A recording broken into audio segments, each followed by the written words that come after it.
The first time I encountered an infested house, I did not see a ghost. I did not hear knocking or find objects moved. What I found was a family, a young couple with 3 children, faithful mass-goers, rosary praying, doing everything right in a state of progressive interior disintegration that none of them could explain. Stay with me. All of it. This is not a curiosity exercise. This is information I have spent 30 years gathering at considerable personal cost. And I am telling you now, because someone in the house where you are listening to me may need it before the week is out, and subscribe. Because what I am going to lay out for you in the next 30 minutes, most priests will not say from a pulpit, and someone has to say it clearly. My name is Chad Ripper. I am a Catholic priest, a Twistic philosopher, and one of the very few formally trained exorcists still operating in the Western world. I did not choose this ministry. I have said that before, and I mean it the same way every time. I entered seminary in the mid-1980s with the intention of becoming a philosopher-theologian. I wanted to teach Aquinas. I wanted to spend my career in the clean air of metaphysics, the nature of being, the nature of the soul, the nature of God's relationship to a created order that He sustains in existence from one instant to the next. That was the plan. What I discovered in seminary and then in the parish life that followed ordination was that there was a population of people quietly desperate, usually dismissed, often medicated into silence, who were experiencing phenomena that no psychiatric framework I had encountered was adequate to explain. Not because psychiatry is illegitimate. Psychiatry is legitimate within its proper domain. The soul has appetites. The brain is an organ. Disorders of both are real, and they can look similar from the outside. The problem is not that psychiatry exists. The problem is that for roughly 50 years, from the late 1960s through the 1990s, the theological category of genuine demonic activity was effectively removed from the formation of most Western priests. They were trained to defer to the medical model, to treat claims of supernatural attack as symptoms requiring management, rather than realities requiring a specifically priestly response. I have spent the better part of 2 decades cleaning up the pastoral wreckage of that error. When I took up the ministry formally, the first thing I had to do was become precise. Aquinas Part 1 of the Summa Theologia Questions, 5064, the treatise on angels, gives us the intellectual foundation for everything the exorcist. Does fallen angels retain their angelic intelligence? Their nature is not destroyed by their rebellion. What is destroyed is their orientation toward the good charity, their capacity for the kind of love that is ordered toward another's trudele forth high. It is order on another's flourishing. What remains is an intellect of extraordinary power, processing capacity, pattern recognition, millennia of observation of human behavior, ordered, now entirely toward destruction. That is what I am dealing with when I enter a case. Not a confused spirit, not residual energy, not a projection of trauma, an entity of ancient intelligence with a singular objective. Now, the subject of this confession from the archive is objects. Specifically, what objects you keep in your home, what spiritual significance they carry, and what I have documented in case after case across 30 years happens to a household that unknowingly or knowingly houses material that functions as a point of demonic attachment. I want to name what I am claiming precisely because precision matters here. I am not claiming that every unusual object in a home summons a demon. I am not telling you to tear apart your grandmother's attic in a panic. I am not asking you to become superstitious in the negative sense, interpreting every broken appliance or illness in your family as evidence of spiritual attack. Most suffering has natural explanations. Most illness is organic. Most family conflict is the ordinary product of fallen human nature operating without sufficient grace. and the remedy is the sacraments, not an exorcism. The demonic is real. Its operation is documented. The Church has theological categories for it, and the people who dismiss it entirely are not protecting you. They are leaving you without the vocabulary to recognize what you may be dealing with. What you do with what I tell you is your decision before God. That said, there is a category of object, not metaphorically, but literally, physically, that functions as a point of attachment for the demonic. The Church has known this for 2,000 years. The Roman ritual of exorcism codified in 1614 under Pope Paul V contains specific prayers for the exorcism of places and objects precisely because the tradition recognized that the demonic can attach itself to matter. St. Thomas Aquinas teaches that demons operate through influence on secondary causes. They cannot create substance. They cannot override the intellect directly, but they can work through the material world in ways that produce real effects. This is not folklore. This is Catholic theology. I will describe the family I mentioned at the beginning of this confession. I will not give details that identify them. I will describe composite elements, patterns I have observed across multiple cases, without naming individuals or locations. But I will not soften what I describe. You need the truth, not a comfortable abstraction. The husband was a man in his early 40s, professional, careful, practical. His wife was similarly grounded. Their children were 8, 11, and 14. They had moved into the home roughly 18 months before I was called. In the first year, nothing dramatic. A sense of heaviness in the lower level of the house interrupted sleep. The children reporting unease in specific rooms. The 14-year-old began having episodes at night that his parents initially attributed to adolescent anxiety. The parents' relationship, by their own account solid for over a decade, began to deteriorate in ways neither of them could trace to a specific cause. Arguments with no real content, coldness, mutual suspicion, without any identifiable reason. The father began missing Mass in the mornings, not from any deliberate decision, but from what he described as a progressive heaviness that made it impossible to rise on time. The wife began to feel that prayer, specifically the rosary she had prayed since childhood, was useless. Not that she doubted the faith intellectually. She doubted whether anything she did spiritually was capable of reaching anyone. This is a pattern I have observed in cases of object infestation. Not the dramatic phenomena, levitation, voices, physical contortion, but this gradual erosion of everything that constitutes the spiritual life of a household.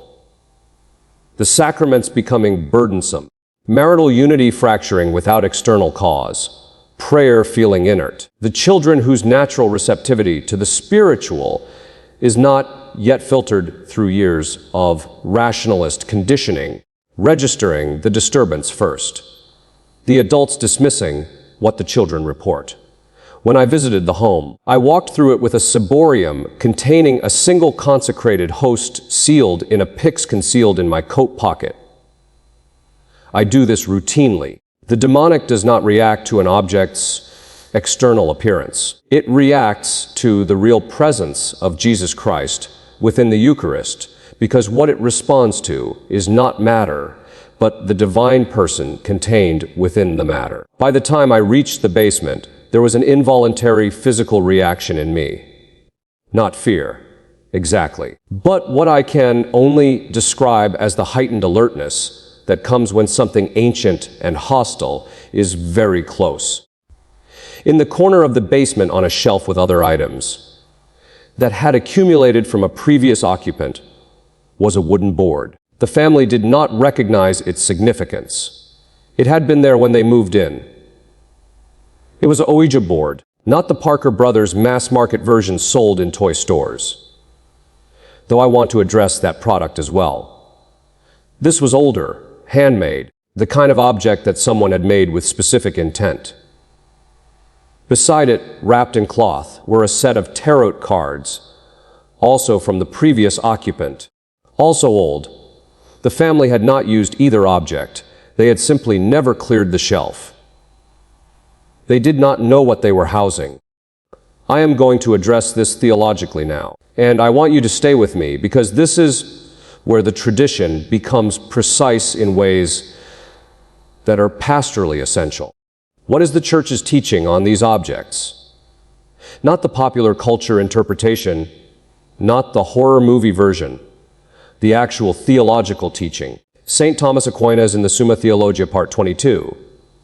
Questions 95 through 96 addresses divination, seeking hidden knowledge or future events through means other than God. He classifies it as a form of the sin of superstition that involves explicitly or implicitly the involvement of demonic agency. The Church's understanding, which Aquinas synthesizes from Scripture and the Fathers, is that divination by its nature constitutes an implicit or explicit pact, a structured interaction with entities other than God. The first letter of Peter 508 says it plainly, your adversary, the devil, prowls around like a roaring lion seeking someone to devour. The Greek verb used there parapete means a deliberate purposeful walking, not random menace systematic search for the vulnerable. The cured saint. John Vianney, who served the parish of Ars from 818 until his death on the 4th of August 859, documented his encounters with what he called El Rapen, the hook, the grabber, across 41 years of priestly service. He did not experience these attacks in dramatic exorcism sessions. He experienced them in his bedroom at night. Physical attacks, physical sounds, supernatural interference with his sleep and his ministry. A man who had destroyed the local dance halls and cleaned up a parish in spiritual ruin was apparently a significant enough threat that the enemy visited him regularly for 4 decades. St. John Vianney did not treat this as evidence of a disordered imagination. He treated it as an occupational reality of serious priestly ministry and pressed forward. Padre Pio Francesco Forian, born in 1887, who received the stigmata on the 28th of September 918 at the Capuchin Friary of San Giovanni Rotondo, documented physical attacks by demonic forces throughout his ministry. Not symbolic encounters, physical beatings witnessed by other friars. The Church, which does not confirm these things casually, has canonized him and recognized the authenticity of his ministry. These are not legends. These are documented facts in the cause for his canonization. The teaching of the Church from Aquinas through the modern era is that the demonic can attach itself to objects. This is not the same as animism, the primitive religious belief that objects contain spirits. This is the theologically precise teaching that a demon can use a place or an object as a point of habitual presence because of a specific action, usually an act of divination, a blood covenant, a deliberate ritual that was performed in relation to that object. The object is not itself supernatural. The demon is not inside the object the way a soul is in a body. The object functions as a legal point of access, a location to which the entity maintains a right of habitual presence because of the specific act with which it was associated. A Ouija board is not a piece of cardboard. It is an instrument specifically constructed for the act of seeking contact with the dead or with non-human entities, which is to say, from the Church's perspective, an instrument specifically constructed for an implicit act of demonic consultation. It does not matter whether the person using it believed it was a toy. It does not matter whether they believed anything was happening. What matters is the nature of the act being performed, and the nature of the act is theologically a formal invitation. Tarot cards carry a similar weight. Though the tradition distinguishes between their various uses, the cards themselves as physical objects have a history. Their use in divination, seeking hidden knowledge about the future, or the hidden through the cards as medium, constitutes in the Church's framework the same category of active formal or informal seeking of knowledge from a source other than God. I want to be clear about something that I think is poorly understood, even in Catholic circles. The person using these objects does not need to believe in their efficacy for the act to constitute a legal foothold. This confuses people. They say, I used a Ouija board at a sleepover when I was 15, and I did not believe in anything, so nothing could have happened. The theology does not agree. The act matters independent of the subjective belief of the actor. A person who walks into traffic while looking at their phone and believing themselves safe is still struck by the car. The metaphysical reality of what is happening does not depend on the participant's belief about it. Nor does the object need to be antique or dramatic. I have encountered cases where the entry point was a mass market product purchased at a major retail chain. I have encountered cases where the entry point was a set of runstones given as a birthday gift by someone who thought they were decorative. I have encountered cases where the entry point was a yoga mat. Not because physical exercise is demonic. It is not. But because the mat had been used in sessions that were explicitly oriented toward invoking a specific Hindu deity by name, in which the spiritual content was not merely cultural borrowing, but active religious invocation of entities that the Christian tradition classifies as demonic. I have encountered cases involving crystals specifically acquired for and used in New Age rituals whose stated purpose was summoning spiritual guides or opening channels to non-human intelligences. And I have encountered cases involving statues and idols brought back from overseas travel objects that were not merely artistic souvenirs, but items taken from active cultic use from shrines where worship of non-Christian entities was and is actively practiced. Most of the people in these cases were not bad people. Not one of them was a Satanist. Not one of them had intended to open anything. They had simply not been formed with the theological precision to understand what they were doing, because the catechesis that would have given them that precision was systematically gutted from Catholic formation over a period of decades. And the void was filled by a culture that treats spiritual experimentation as wellness. Back to the family. When I explained what I had found, the husband's first response was the response I encounter most frequently in practical people: skepticism. He was not hostile. He was a reasonable man, and he listened. But his trained instinct was to find a natural explanation. I gave him the one I always give. Let us remove the objects, perform the proper blessing of the house, and see whether the phenomena resolve.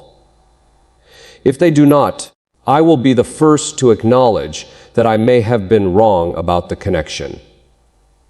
If they do, you will have your answer. That is the only empirical test available to us. The objects were removed and sacramentally disposed of, burned with the proper prayers outside the home. The home was blessed from the foundation to the attic with exorcised salt, exorcised holy water, blessed oil on the door frames, a crucifix installed at the center of the main level, an image of Our Lady installed in the common area. The rosary was prayed as a family in the home that same evening with the family, formally renouncing any and all occult attachment, and formally consecrating the home to the Sacred Heart of Jesus and the Immaculate Heart of Mary. Within a week, the heaviness the wife had described lifted. Within 3 weeks, the husband's difficulty rising for Mass had resolved entirely. The 14-year-old's night disturbances ceased. By the time I followed up with the family 2 months later, their account was consistent. It was as if something that had been pressing down on the household from the inside out had simply been removed. I tell you this not to suggest that every family problem resolves through a house blessing. I've been in ministry long enough to know that the human will, original sin, ordinary suffering, organic illness, and the full range of natural causes produce more than enough difficulty in family life without any demonic component. But I also know what a disordered household looks like when the source is supernatural. And I know what happens when that source is properly addressed. Now, I want to go further because the objects I have described, Ouija boards, tarot, New Age, ritual items, are the obvious ones. The ones most Catholics would remove without much argument if they were told to. What I want to address now are the less obvious categories because these are where I find the most persistent resistance. The first is ancestral material. I have encountered cases where the infested object was a piece of furniture, a piece of jewelry, or a document that had belonged to an ancestor who was a Freemason, a practitioner of folk magic, or a member of an occult lodge. Freemasonry, depending on the rite and the degree, involves initiation rituals that constitute in the Church's formal assessment. The Church has condemned Freemasonry repeatedly, most recently reaffirmed in 1983 under Pope John Paul II, an explicit active covenantal relationship with a framework that excludes the Lordship of Christ. The initiation ceremonies, particularly at the higher degrees of certain rites, involve symbolic deaths, symbolic rebirths, and oaths that bind the initiate in ways the Church considers spiritually significant. When a grandfather was a third-degree Mason and the family still keeps the lodge ring in the jewelry box or the apron in the trunk in the attic, that object carries a covenantal weight that can function as a point of generational attachment. I am not saying the grandfather is damned.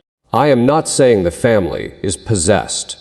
I am saying that, in my experience across decades of practice, objects associated with explicit covenantal acts of this nature are not spiritually neutral, and their presence in a household can constitute a legal invitation. The second, less obvious category is media.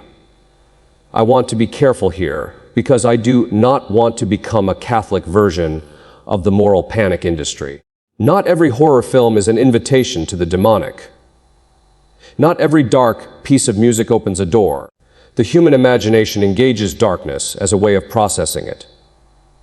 And the great literature of the Christian West is full of darkness. Dante's Inferno, the Psalms, the Book of Job. That is not what I am addressing. What I am addressing is a specific category of media that is not dark in the literary sense, but occult in the technical sense. That is produced with the stated or documented intent to function as an actual vehicle for occult content. There is a genre of music that has documented liturgical roots in satanic or explicitly demonic ritual, where the artist has publicly stated that the music is intended as an invocation, a summoning, or a form of dark spiritual practice. I am not going to name artists.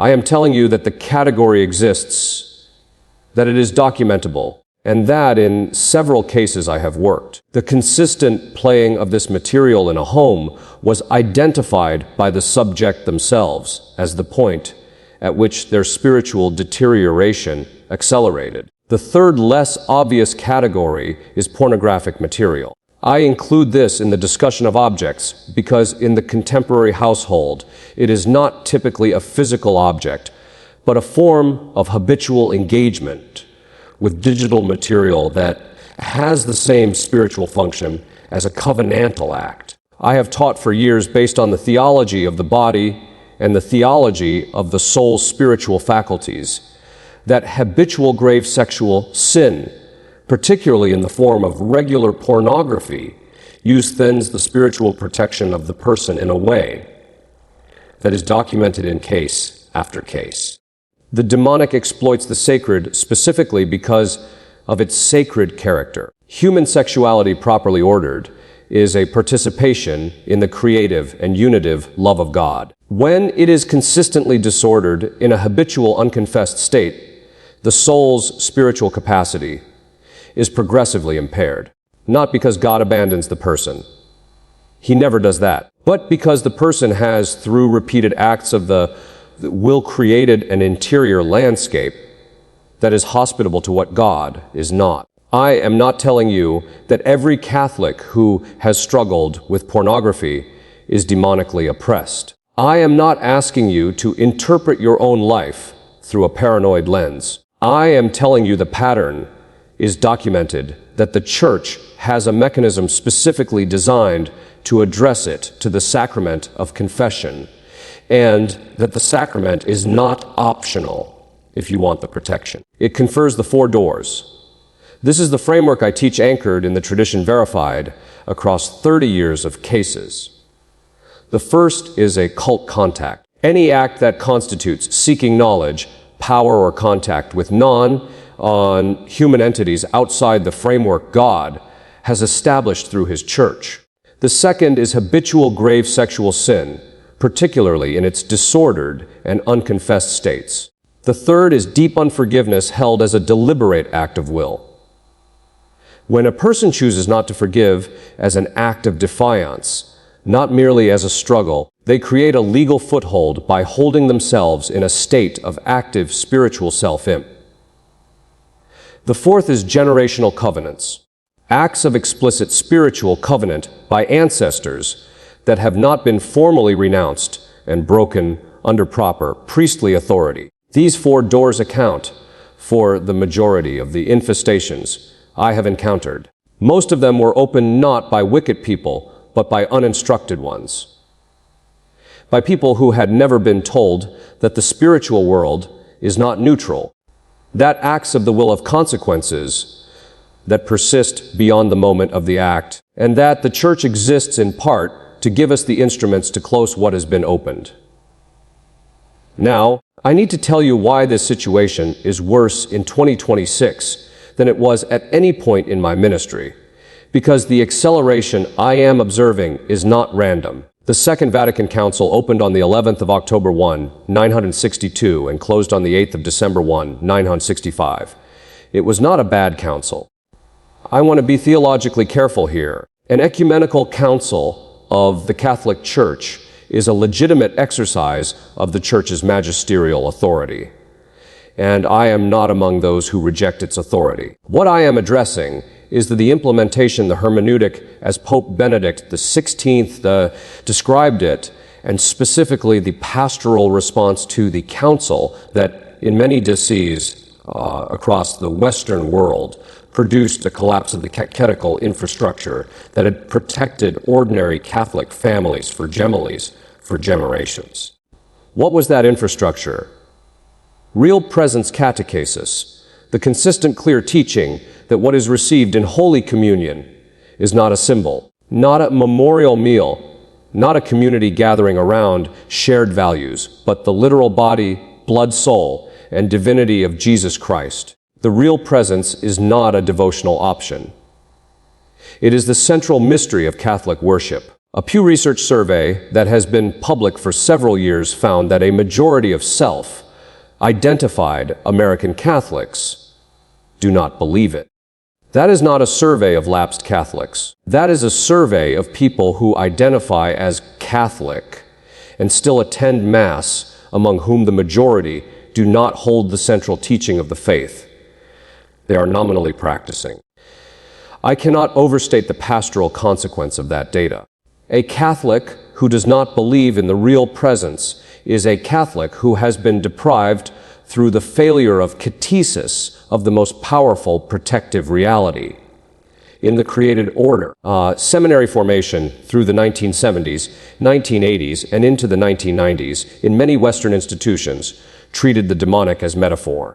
I have spoken with priests my own age and older who were explicitly told in formation that reports of possession were evidence of psychological disturbance, and that the appropriate response was referral, not the rite. The Roman ritual of exorcism, was treated in many formation programs as a relic of pre-scientific thinking. The 1999 revised rite of exorcism, which many bishops barely permit their priests to request permission to use, requires in its current form a significant bureaucratic process before a full solemn exorcism can be authorized. I am not attacking the current rite. I am noting that the barriers to accessing the Church's most powerful public prayer on behalf of a possessed or severely oppressed individual have increased at precisely the moment when the need for that prayer has also increased. The collapse of sacramental confession, weekly or monthly confession for serious Catholics, was standard through the mid-20th century, has removed a regular mechanism of grace that served as a kind of spiritual maintenance. When the soul's defenses are regularly renewed through the sacrament of penance, the legal footholds available to the demonic are regularly cut. When confession becomes a once-a-year Easter duty, or something people do when they feel like they need it, which in a culture of therapeutic self, forgiveness, and moral relativism becomes effectively never. The accumulation of unconfessed, grave sin over years and decades creates a very different spiritual landscape than the one the Church was designed to inhabit. The attack on the family no-fault divorce since California in 1969, the normalization of contraception, the redefinition of marriage, the progressive targeting of children through both the educational system and the entertainment complex has systematically dismantled the natural unit of human spiritual protection. The family properly formed is not merely a social unit. It is an ecclesia domestica, a domestic church. The home is in Catholic teaching consecrated space when it is properly ordered with the cross on the wall, the holy water at the door, the rosary prayed together, the father exercising his priestly role over his household. When the family is dismantled, when fathers are absent or passive, when mothers are spiritually isolated, when children are formed primarily by screens rather than by the community of the Church, the spiritual protection that the family structure itself provides is dismantled with it. I am not telling you that every failure in every family is a demonic plot. I am telling you the pattern is coherent, sustained and historically unprecedented in its simultaneity, and that a specifically priestly response is inadequate without a corresponding renewal of the family structure within which the sacraments operate. What do you do? I am going to tell you exactly, because this is the section that matters. Go to confession this week, not next month, not when you feel ready. This week, bring grave sin. If you have not been in a year or more, bring what you remember. Bring your honest accounting of the state of your soul before God and receive the absolution that Jesus Christ gave the apostles authority to pronounce on the evening of his resurrection. Standing in the locked room where they hid, breathing on them and saying, John 20 verse 23, whose sins you forgive, they are forgiven them. Whose sins you retain, they are retained. That is not a historical text. That is it.